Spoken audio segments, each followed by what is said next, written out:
திங்க பேல கண்டது போய் மேய்ஞ்சிட்டு வருது, அப்புறம் கக்கூஸ்குள்ள போய் உட்காந்துக்கிட்டு இருக்கிறது.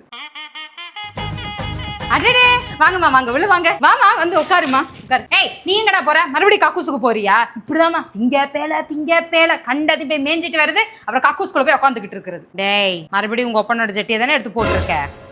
இல்லம்மா.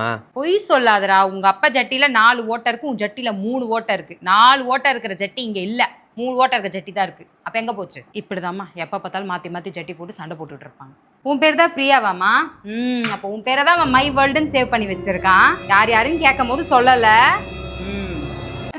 இதுதாம்மா இவன் சின்ன வயசு போட்டோ. ஜட்டி போடாம சுத்திக்கிட்டு இருப்பான். ஜட்டி போட சொன்னா இல்லம்மா காத்தோட்டமா இருக்கணும்னு சொல்லுவான். விட்டா இப்ப கூட ஏமா இதெல்லாம் சொல்ற? பின்ன உண்மையா தானே சொல்றேன். லுங்கி போட்டு ஜட்டி போடாம தானே சுத்திக்கிட்டு இருக்க நீ. நானே இவன்கிட்ட கல்யாணத்தை பத்தி சொல்லிக்கிட்டே இருக்கேன். ஏதாவது புள்ள இருந்தா சொல்றான்னு. ஏதாவது இருக்காமா இவனுக்கு?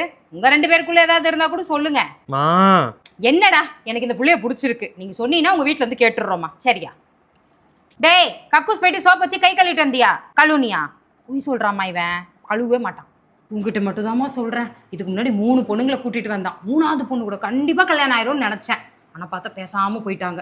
நீ ஏதாவது சொல்லி புரிய வைமா. டேய் இந்த புளியவாது குளிச்சுட்டு விட்டுட்டு வாடா. இப்படிதாம்மா இவன் ஒவ்வொரு வாரம் குளிக்காம பர்ஃப்யூம் மட்டும் அடிச்சுட்டு கிளம்பிடுவான். ஏய் போடா போய் குளிப்போ.